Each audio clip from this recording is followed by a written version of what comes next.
The room was cold, quiet, and dark. A single camera lens blinked red in the corner, pointed at the chair in the center of the concrete floor. Across from it sat an alien tall, gray-skinned, and scarred by fire. His armor was cracked and covered in black ash that had melted into its surface years ago. His eyes, once bright with the gold hue of his species, now looked dull, haunted, half sunken in his skull. He said nothing for the first 3 minutes of the recording. He only stared. Then finally, without being asked, he spoke. His voice was slow, deep, and full of something that made even the guards watching outside shift uncomfortably. "This is not a story," he said. "It's a warning." He reached under his coat and placed something on the table, a small metal tag burned and broken in half. There was an English name scratched across it by hand. The camera zoomed in. Corp, Tyler Graves, USS Black 13. The alien stared at it, then at the lens. "You asked why I don't fight anymore? Why I never raise my weapon again after?" Red sector. "Why I left the council. Why I chose silence. But you don't need to hear why I stopped." He leaned forward. "You need to hear what I saw." The camera glitched once. The lights flickered above. He didn't blink. Alfie. Scout. Second class. Assigned to orbital recon just after the Black 13 front opened. Everyone knew that zone was cursed. Human shock troops had dug in for too long. Their minds were going. The terrain was wrong, but the council needed intel, so they dropped me in. He paused, eyes distant. I expected death. But death was better than what I found. He took a breath, slow and shaky, as if remembering hurt more than speaking. I landed 3 clicks off the marked grid. My gear failed on entry. The ash was too thick. My comms went dark. No signals, no response, just silence. I tried to set up a beacon. That's when I heard it boots. Not one, not many, just one pair. Walking through dust, measured, heavy, confident. His hand trembled slightly. I looked up, and there he was. The first human I ever saw up close. No helmet. Skin black with soot and blood. One eye gone. But smiling like I was a joke he already understood. He didn't shoot me. He just threw me a water pack and said, "Welcome to the walk, rookie." I didn't know what that meant. The alien swallowed hard, but I would learn. Was taken alive. They didn't kill me. They didn't cage me either. They adopted me. Like a stray animal. Like something not worth hating yet. They tied my hands and marched me back to their trench line. Not one soldier said a word the whole way. Just boots. Crunch. Crunch. Crunch. It was maddening. I asked questions. No answers. I screamed. They ignored me. Till we reached the pit. The room grew colder somehow. The alien's eyes darkened. Black 13 wasn't a battlefield. It was a wound. A living wound. Trenches went down 9 levels. Deep. Each level had names scratched into steel, names of the dead, names of the missing, names of those who had no names left. I saw bodies stacked as walls, guns welded into bones, food stored beside explosives. They didn't eat like soldiers. They didn't fight like soldiers. They moved like ghosts. I watched a man stab a council crawler with a knife made of fused bone and wire, then light a cigarette off the burning wreck. When I asked why, he said, "Because I'm still here." It's not. The alien gritted his teeth, started. Keeping notes, not for command, just for myself. I logged everything. Day 1, humans drink engine coolant when water runs out. Day 2, they use enemy helmets as shovels. Day 3, one soldier drew his family on a wall with his own blood and smiled when I looked at it. Day 4, I stopped counting. He leaned forward now, voice lower. They didn't sleep, not really. They twitched, they whispered. Sometimes I heard them speak to people who weren't there. One woman slate. They called her cut off her own radio antenna and wore it as a necklace. Said it let her hear the ones who walk in ash. I thought she was mad. Until I saw her predict an ambush before it happened. No tech, no scouts, just instinct or something else. He pulled something from his coat, a bent knife, coated in dark rust. They gave me this on the 6th night, said if I wanted to walk, I'd have to carry weight. I still didn't know what that meant. Then the storm hit. He closed his eyes. A burn storm. Real hell, sky on fire, ground shaking. Enemy troops came in behind it, 36 council killers, trained. To clear trenches? The humans didn't run. They didn't shout. They just got quiet, and then they moved fast, like a single body. I saw one man take a plasma bolt to the chest and keep charging. Another used his dead squad mate as a shield. I watched as they tore the enemy apart with teeth, nails, scrap metal, no orders, no backup, just rage. His hands trembled again. When it was over, the trench was full of bodies. None of them human. Not this time. That's when I heard it. A sound I'll never forget. Boots. Hundreds of them, but no one was walking. He looked at the floor, then back at the lens. Echo. They call it the echo. It's not just in your ears. It's in your bones, your blood. A rhythm that says, we walk, we burn, we rise.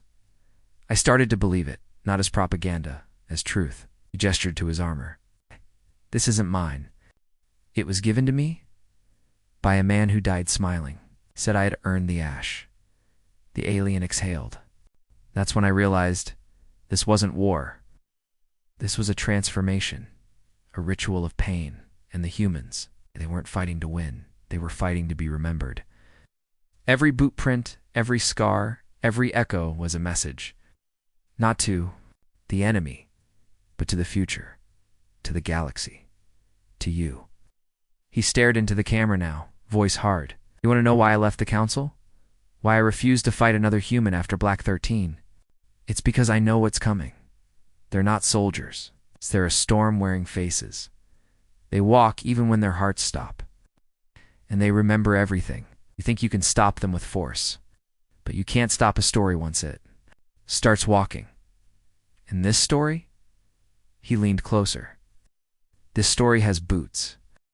The trench smelled like old blood and burnt oil, and it never went away. Even when the alien held his breath, the scent was still inside him like something soaked into the skin. They threw him down there on the 2nd day. No more guards. No cell. Just a sharp kick into the earth and one short sentence. If you crawl out changed. I think that was the last thing the humans said for a while. What they called Sector Black 13. Wasn't just a trench, it was a world. Dug straight into scorched rock, built with dead hands and sleepless eyes. There were no signs, no maps. Just narrow corridors, hidden trapdoors, tunnels so small you had to drag your body sideways. Above ground was suicide, constant shelling, radiation, drones that didn't ask questions. Below was where the real war lived. The alien, still bruised and shackled, tried to understand the layout, but it didn't make sense. The place wasn't organized by rank or logic. It was organized by memory. Names painted in dried blood marked each corridor. Units long gone, people long dead. The deeper you went, the older the names, and deeper still. The names were scratched from the walls, like someone had tried to erase the past and failed. He was given a sleeping space in a hole barely large enough to fit his body, wrapped in a heat cloth that smelled like skin and ash. There were no beds, no blankets, just a wall to lean on and a corner to cry, even if you had any tears left. He watched the humans move around him in total silence. They didn't talk unless they had to. They didn't salute. They didn't eat together. They just worked fixing weapons, patching armor, boiling water with chemical packs. The alien expected cruelty. What he got was something worse. Disinterest. No one cared about him. No one looked at him like an enemy. He was just another piece of broken equipment dropped into their never-ending machine. On his 3rd day, a tall human with a prosthetic arm and one blind eye named Bex finally spoke to him. Don't try to make friends. We don't make friends here. We make ghosts. Then she walked away. It was the only advice he got. The days blurred. There was no real clock, only the pulse of boots moving above. That was how they marked time, not in hours, but in marches. Every so often, the unit would rise from their holes, grab weapons, march along the outer trench wall in perfect silence, boots hitting the dirt in rhythm. No purpose, no target, just walking. The alien asked Slate, the scar-faced woman who watched over the central gear depot, what they were doing.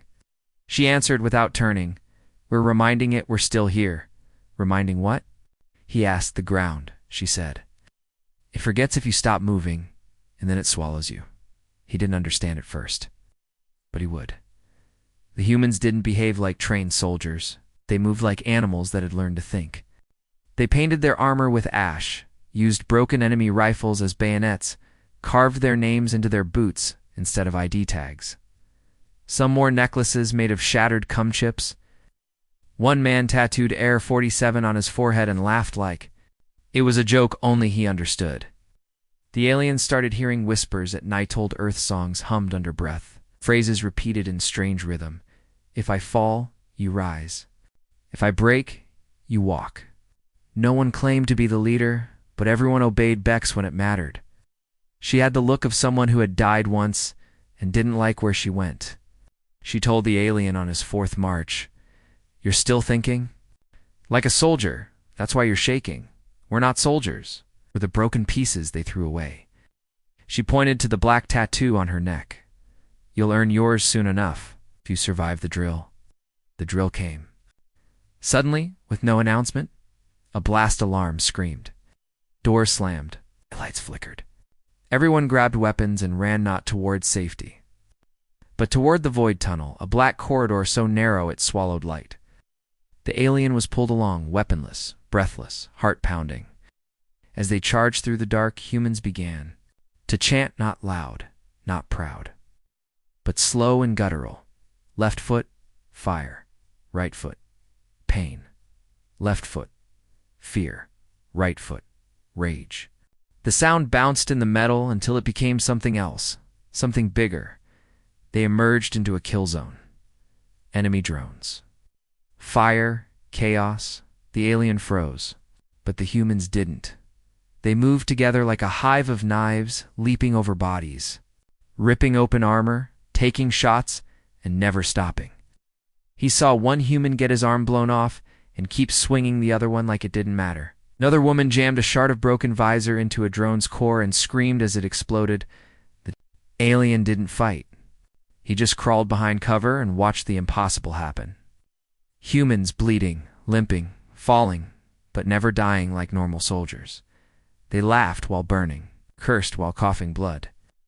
Even when they lost, they made the enemy lose worse. When the smoke cleared, the humans dragged their wounded back, not gently, but with purpose. Those who couldn't walk were tied to old stretchers and pulled by boots. No machines. No rest. When the alien asked why, Slate answered, "The dirt counts. If you leave someone behind, the trench remembers. Then it comes for you next." That night, he got his first scar not from battle, but from initiation. Bex handed him a heated nail and told him to burn his own name into the wall. So if you vanish, at least something stays. He did it. His hand shook. The pain was worse than he expected. But he wrote it anyway. Sar-117. His name in human letters. On a human wall. In a trench that didn't want him but also never forgot. He couldn't sleep that night. Not because of fear, but because of the boots. Somewhere deep in the trench, someone was walking. Slow, alone, back and forth, back and forth. Crunch, crunch, crunch, Slate told him the story. "We take turns walking, always one of us all night. Every night, because if no one walks, the echoes stop. And if the echoes stop, something else comes to walk instead." He asked what that meant. She only said, "You'll know when it's your turn." The trench grew colder the deeper he went, not just in temperature, but in feeling, like walking downward into something that remembered too much. The alien was told to follow Bex and a group of 3 humans into the lower levels. "We're going to feed," she said flatly. He assumed they meant rations. 2 pandered packs. Standard military protocol. But when they passed the old supply locker and kept going, he knew this wasn't about protocol. The path twisted through collapsed steel. In black rock, narrow enough to scrape shoulders. At one point they passed a mound of bones arranged in a circle, old dog tags nailed into the skulls. No one explained. No one looked twice. The air changed. It smelled like burnt rubber and blood-soaked moss. Then they reached the exit hatch-in. Old vent door, half buried in ash. Bex slammed it open with her metal arm. A rush of freezing wind hit them. The alien stepped out and stopped cold. They were in the ash fields. Everything was gray. The sky, the dirt, even the dead trees that cracked when you looked at them too long. The wind screamed like it remembered names. Bex and her team spread out in practiced silence, scanning the field. The alien whispered, "What are we hunting?" No one answered. Then he saw the first one, something moving between the ash clouds. It was fast, low to the ground, like a snake with legs. Nice. Then another. Then a dozen. Metallic beasts, part drone, part biology, crawlers, council biotech gone rogue after centuries of exposure to human trench radiation. They had no eyes, no code, just heat and hunger. The alien stepped back. "We can't fight that. We need air support," Bex growled. "We don't need support. We are the problem." Then she ran, straight toward the swarm. The other humans followed without a sound. The alien had no choice but to follow. Staying low, copying their every move, heart pounding as the battle exploded around him. The humans didn't fire. They didn't waste ammo. They moved in pairs, flanking, baiting, stabbing weak points.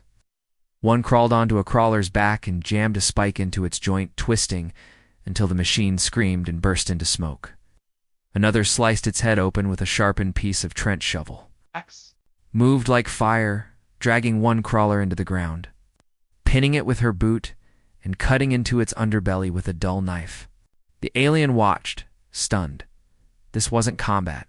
This was something older, something tribal. They weren't killing to survive. They were sending messages. When the field cleared and the machine stopped moving, the alien bent to examine the bodies. That's when he saw it. One of the humans, Fletcher, a quiet man with a missing ear, was carving into the crawler's metal, plating with a small tool.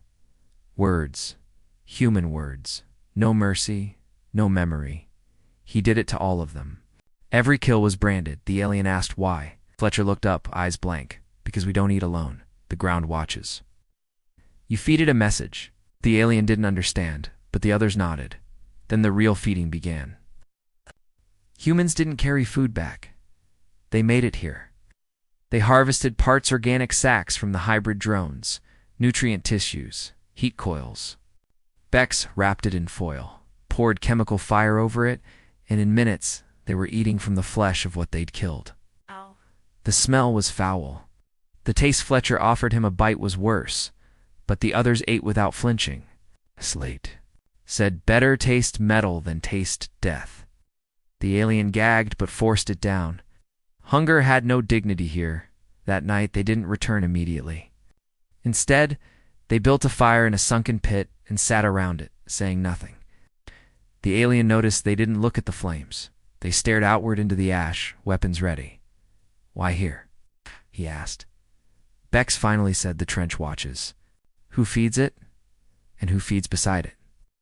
If you hide your hunger, it takes something from you." Fletcher grinned. "We lost a whole squad once. Hid the kills. Buried the scraps. Next morning, the trench spit up their bones in a neat pile, boots still on. The alien didn't ask how that was possible. He believed them now. Somewhere between the ash and the silence.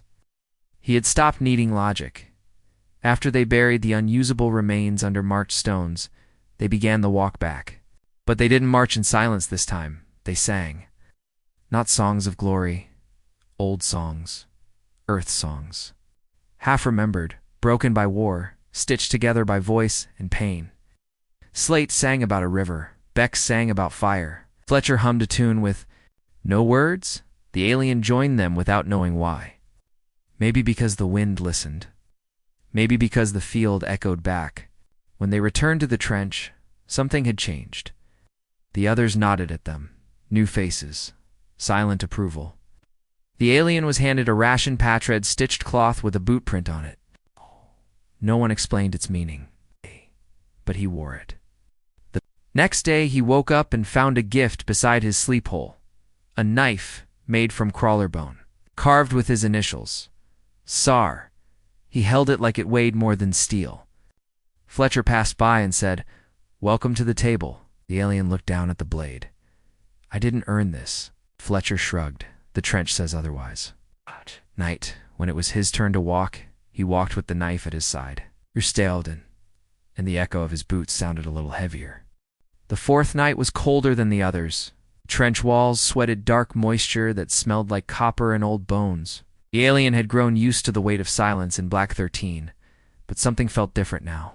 Air didn't just sit still, it pressed on his chest. He couldn't sleep, and neither could the others. No one said anything, but the mood was sharp, tense, like the air before a storm. Then, without a single word, the entire unit rose at once. Slate tapped him on the shoulder. "It's your first ghost drill," she whispered. "Don't speak. Don't fall behind. Don't stop walking." The alien grabbed his bone knife, pulled on his trench wrap, and followed. There were no alarms. No orders, just boots. Dozens of them, moving in sync, rising from shadow and memory. No one looked at each other. They just began walking, one long line of tired bodies. Moving through the winding path like blood through a vein. The route wasn't marked. It didn't follow the main corridors. It wound through the lowest levels, the old war tunnels.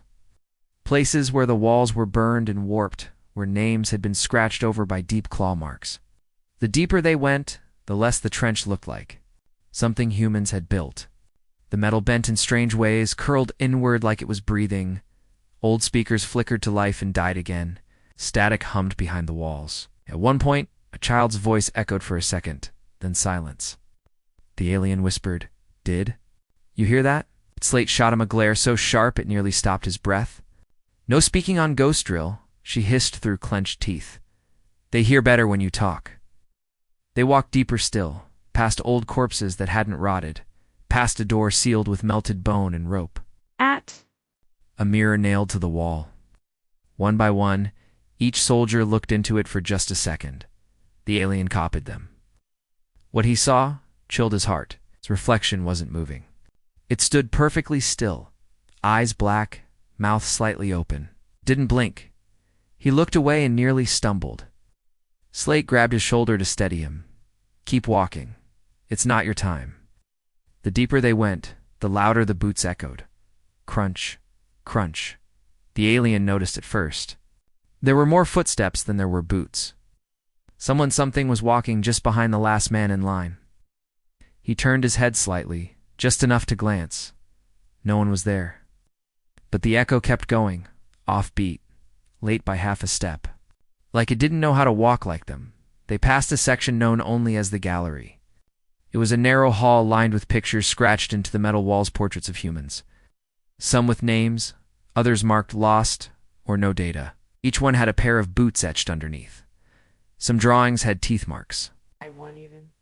Had fresh blood dripping from the eye. The alien's breath hitched. "What is this?" he whispered. Fletcher, the quiet one, leaned close and said something that would stay with him forever. "Ow." "Those are the ones who marched after dying. Some say they still do." The alien wanted to ask if he was joking, but no one in Black 13 ever joked about boots. They kept walking. The route circled back toward the upper trench levels, but now something was clearly wrong. The echoes were louder than the footsteps, slower, off rhythm. They sounded like something learning to mimic humans. Slate slowed and whispered, "We're being followed." The soldiers around her tightened grips on their weapons, but they didn't turn. Turning was forbidden. You only turned when it was your name being called, and tonight, it was someone else's. A low voice began to whisper in English. Just ahead, just behind, just everywhere. Left foot, fire, right foot, pain, left foot, fear, right foot, rage. The chant from the last battle, the one only the living knew, the one no outsider could have learned. And yet here it was, being whispered in 10 voices at once. None of them human. One soldier at the back, barely 18, broke rank. He screamed and turned around. "Who's there? I hear you." The others froze. Fletcher whispered, "He's gone." The young man's boots stopped. The echo did not. They waited, breath held, as the sound of something heavy moving over. Stone grew fainter, then louder again, but on the walls, scraping like claws. No one spoke. They just moved faster. They turned into an emergency shaft, started climbing the old ladder tunnel, single file. The alien reached the top and looked down. There were 20 boots on the ladder, but 21 shadows. One didn't climb, one just stared. When they emerged into the cold wind of the upper trench, someone sounded the end signal, a whistle tone, only used after ghost drill. The tension didn't break. No one laughed. No one talked. They sat in silence, boots off, staring into the dark.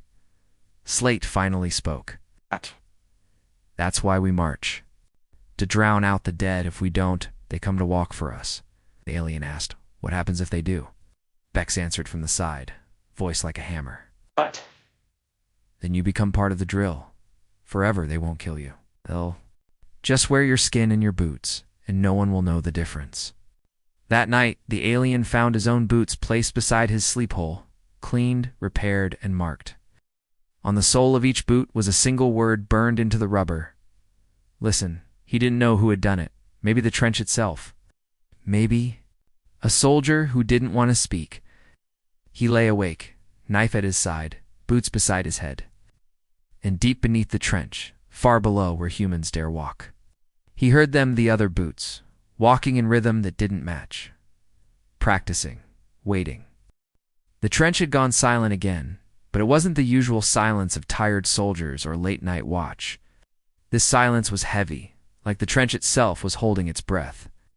The alien had learned by now that when Black 13 grew quiet, something terrible was near. The humans felt it too. Even the hard ones like Bex and Slate moved slower, talked softer, eyes always scanning the corners. The patrols doubled. No one slept alone. Boots were kept beside each soldier's head, laces undone. But ready? And the echo? It had changed. The familiar crunch of boots on dirt had taken on a strange rhythm drag. Stomp, drag, stomp like something wounded was trying to keep up. That was when the first report came in from the eastern trench gate. A sensor flare, no visuals. Movement, just a flare triggered by pressure. Slate narrowed her eyes. That gate's been sealed for 2 years. Bex nodded grimly. Then it's not coming to visit. It's coming home. They called it the burn line, the last fallback point from an older battle, long abandoned and soaked in fuel during the retreat. The Council had used experimental fire-based weaponry to cleanse it: plasma mist, thermite storms, radiation bursts. No one had survived. Not humans, but machines. Nothing. But the trench had kept it sealed anyway, just in case. The alien joined the recon team, packed light knife at his side. They moved fast and silent, crawling through broken piping, dead. Ventilation shafts and collapsed walls where names had been scorched off by flame. The closer they got to the burn line, the hotter it became. It's not surface heat, deep heat. Like the earth itself was remembering the fire. The metal walls wept black oil. The ceiling cracked. And then finally they saw it. Footprints, not new ones. Burned-in ones, dozens. All human, all marching in perfect formation, but no sound. Just black outlines in the ash and blood. Fresh blood. But it wasn't red. It was orange, glowing faintly, hissing against the cold stone. Slate touched it with a metal stick, and it sizzled. "No longer human," she muttered. That's when the whispering started. First just a single word, then a phrase, then many. Not in alien tongue. Not even in council code, but in English. Words like march, fire, pain, return. The voices sounded half-melted, like they were coming from throats full of smoke and dust. The team froze. Something was wrong with the trench. It began to hum, low and steady. Fletcher whispered, "They're here." And then all hell broke loose. The wall ahead exploded inwards. not with explosives, but with hands. Blackened human arms punched through the steel, dragging bodies through the whole figures that wore burned combat armor, faces melted but grinning wide. Their eyes glowed white-hot, and they moved like soldiers who had long forgotten what flesh felt like. They were human once. Now, they were burned ones, the lost units from the firestorm, thought to be dead, erased, never spoken of. But they had come back, and they brought their rage with them. The recon team fired immediately, bullets tearing holes that leaked orange. Plasma? But the burned ones didn't stop. They didn't scream. They just kept marching forward, weapons fused to their arms. Boots clanking in that same rhythm. Drag, stomp, drag, stomp. Bex ordered the fallback. They ran, sprinting through. The dark, radioing for the gate team to open the path to Central Trench Command. The alien ran with them, heart pounding, lungs burning, the echo of his own boots drowning in the sound of the things behind them. Slate stayed behind to plant a wall charge. "Go," she shouted. "Tell them what's coming." The alien looked. Back once, saw her silhouette surrounded by fire, blade raised high. Grinned wide like a devil, then the tunnel collapsed behind her in a wave of molten steel. They reached the gate just as the burned ones slammed into it from the other side. The steel shook. Screams echoed, not pain screams, memory screams, like voices begging to be let back in. Command was chaos. No one had planned for this. Units were supposed to be gone forever, vaporized, cleansed. But now they were back. And walking, and worse, they remembered.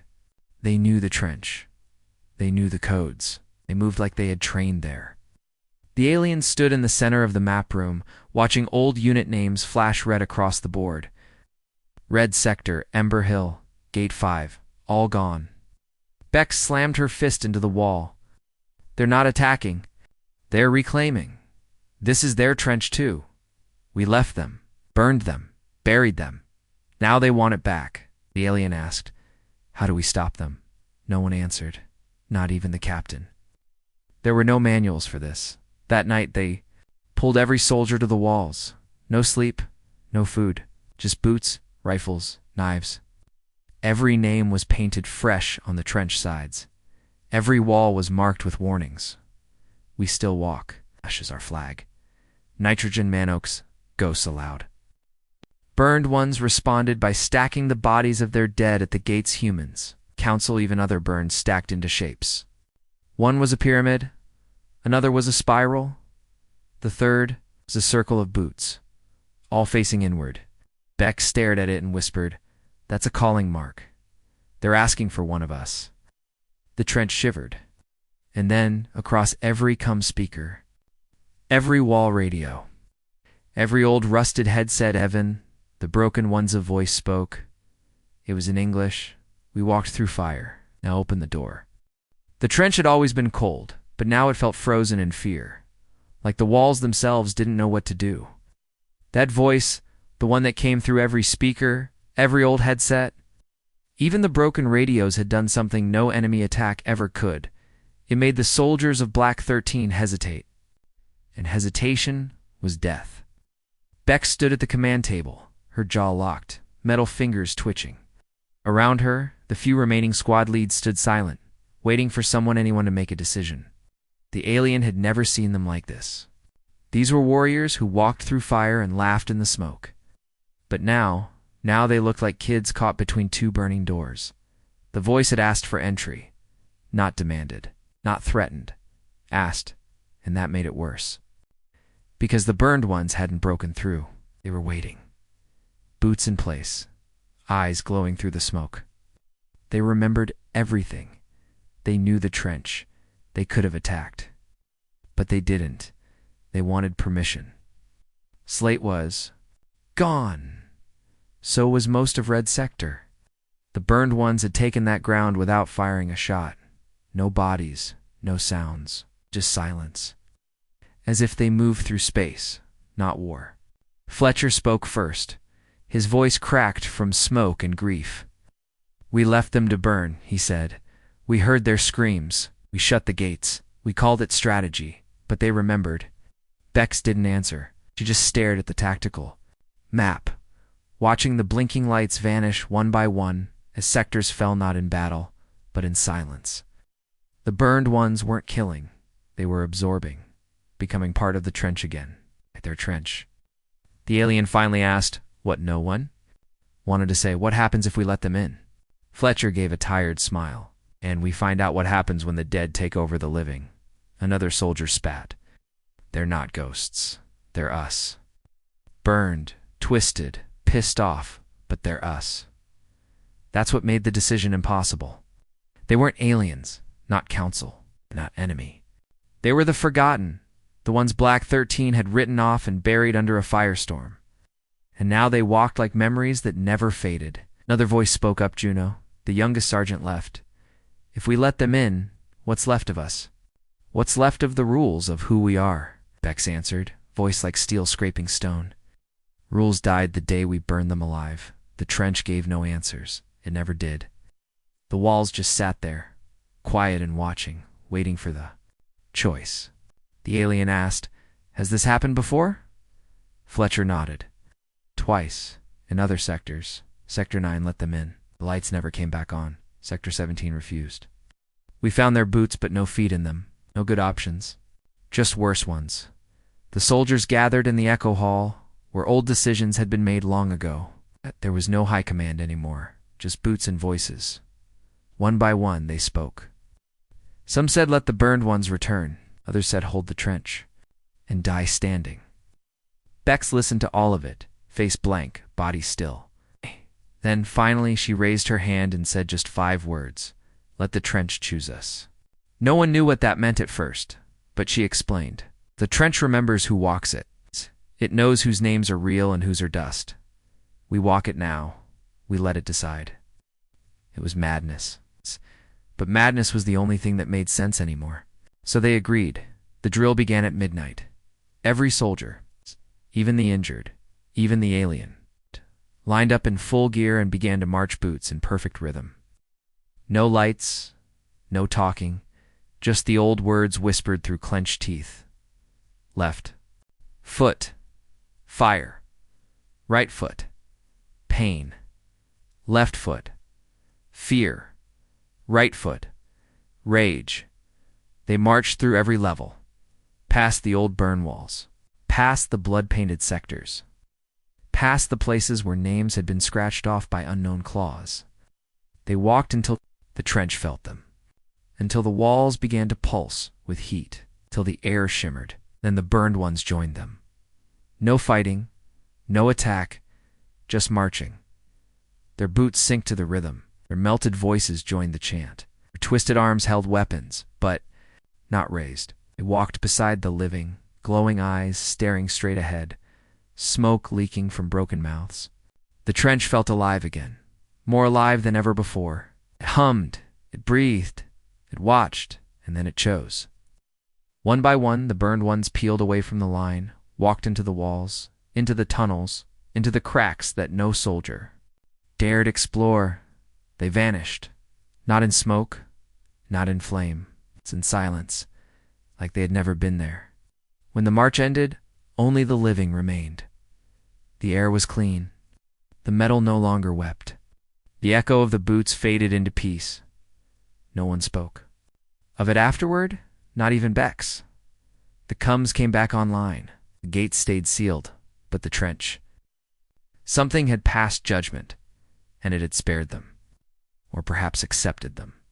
The alien found his name burned deeper into the wall that night. Not by his hand, but by something hotter, sharper, and next to it another name written in.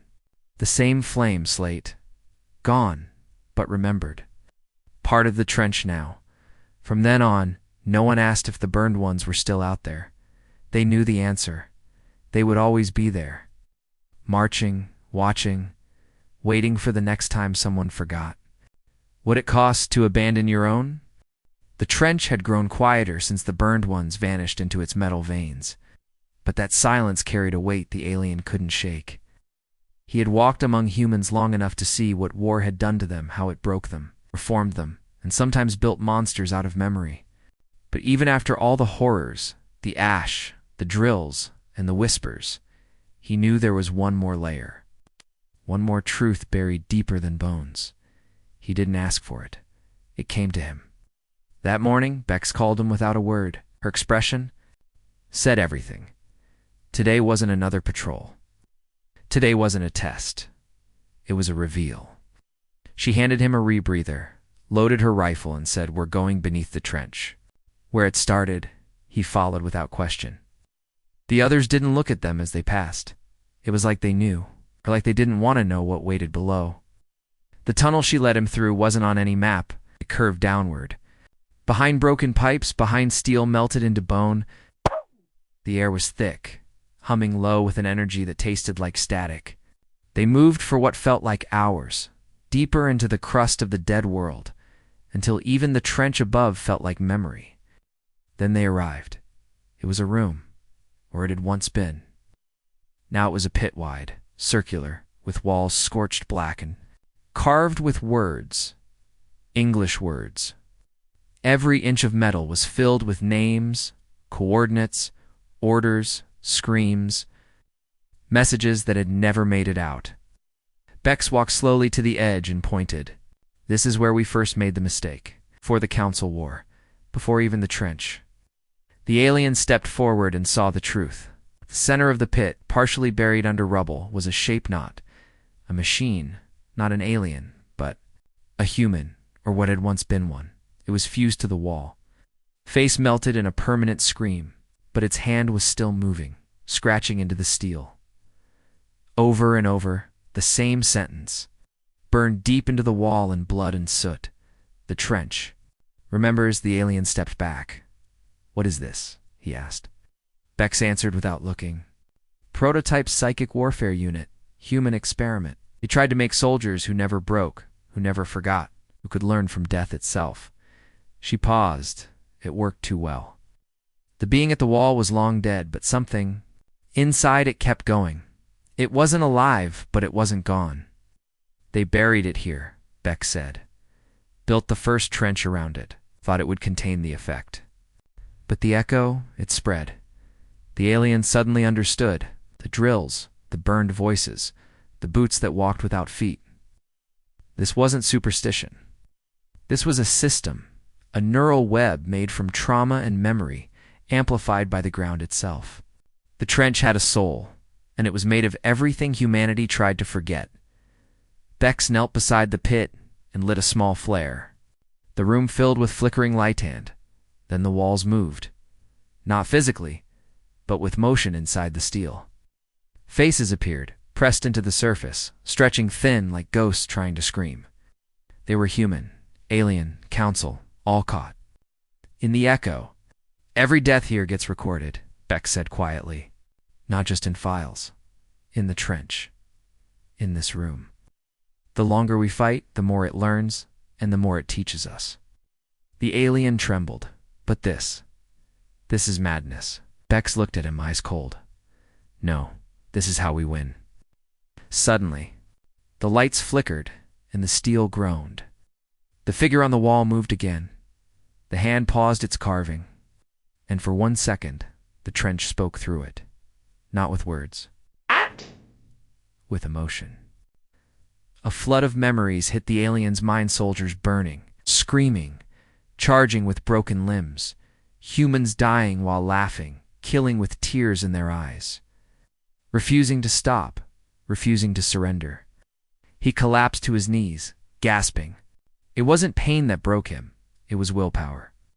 Sheer, raw human will burned into the very stone. "This is our weapon," Beck said. "Not tech, not strength, memory. The trench is alive because we refuse to let go. We remember every face, every scream, every choice." The alien asked, shaking, "Why show me this?" Bex leaned in, voice like iron. "Because soon. Your people will decide if they want to fight beside us or be buried like the council. And I want you to understand what side you're choosing." The alien stood, weak, broken open inside. He looked one last time at the pit. The hand had begun scratching again. Slowly, endlessly. He stepped closer. This time, the words had changed. They now read, "Whoever walks with you, S walks forever." He left the chamber with Bex, both silent the entire way up. When they returned, no one asked where they had gone. But when he passed by the steel walls of Black 13 that night, he saw something new his name, burned into the trench beside the others. Not by his hand, not by fire, but by permission. When the transport ship lifted off from Black 13, the alien didn't look back. He couldn't. The trench wasn't just behind him, it was inside him now. Every vibration of the engines, every echo down the corridors of the quiet starship reminded him of the boots, of the voices, of the names carved into steel and soul. He sat in the debriefing room, alone, staring at the walls, like they might bleed memories. His hands trembled, not from fear, but from memory overload. He had survived Black 13, but part of him knew, no one ever really leaves. The human commanders had granted him full clearance to speak. They even thanked him. But none of them really knew what he had seen, what he had felt, what it meant. The trench didn't need to chase him. It had already marked him. The alien's body was fine, but his mind carried footprints and alcoves that would never fade. When he returned to his homeworld, the council waited for his report. They called a high forum meeting. Thousands of diplomats, generals, scientists. The alien stood before them in a tall chamber of light and glass. And in his bag, wrapped in cloth, he carried a single object, a human boot, black, burned, still warm. The crowd stared. He was the first non-human to survive Black 13, the first to return.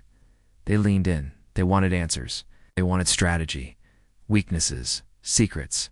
He stepped forward, cleared his throat, and then calmly he lied, told them humans were tired, broken, that their trench was weak, that it was unsustainable. He spoke of confusion, madness, trauma, a fire they couldn't control. He told them the trench would eventually collapse under its own sickness. The council applauded. Some called for invasion. Others asked if the trench could be replicated. But no one, not one, asked about the boot. That night, he sat alone in his old room. No war around him, no ash, no whispers. But he could still hear the chant. Left foot, fire, right foot, pain. He wept. Not for fear. Not for loss. For understanding. He knew the truth now. Knew what made humans different. It wasn't just violence. It wasn't technology. It was something deeper. Something terrible. They didn't survive war. They became it. The trench wasn't a place. It was a mirror. A voice that echoed all the pain they carried, and then gave it purpose, gave it direction. It fed on memory. But not just to haunt them, to sharpen them. The alien had met creatures that lived longer, smarter, stronger, but none that could. Weaponized lost the way humans did. The next morning, he sent a private message not to his leaders, but to others like him. Young soldiers, curious thinkers. Aliens who questioned the council's war. His message was simple. I walked in their trench. I walked with them. If we fight them again, we will not face soldiers. We will face something that remembers every reason to kill and none to stop. He attached a short video, just a boot walking alone down a steel corridor. No face, no voice, just the sound. Crunch, crunch, crunch. Within hours, thousands saw it, and something changed. Quietly, slowly, plans paused. Generals hesitated. The council denied everything. But the boot. It kept walking. Weeks passed. He avoided interviews, refused parades. He lived simply, but never peacefully. Some nights he woke choking, clutching the knife Bex had given him. Other nights he heard whispers in English outside his door. No one else heard them, but he did. Always in the same order, we remember. We walk, we wait. One evening, he found a mark on his door. A small boot print burned into the metal. Beneath it, a name. His, no one could have put it there. No one had visited. But it was there, clear, silent, waiting. He knew what it meant. One day, he would return. Not by orders, not by transport. But because the trench never let go. He had told himself he was an observer, a witness. But that was a lie. The moment he marched in silence, he became one of them. And the trench accepted him, so he packed light. One knife, one flare, and a pair of black boots he never stopped polishing. He left no message, no goodbye, just a small note folded inside his locker. For whoever came next, if you walk with them, walk all the way. The trench doesn't forget Dan now, neither do I. And somewhere, beneath a blackened sky, the trench heard him, and another echo joined the march.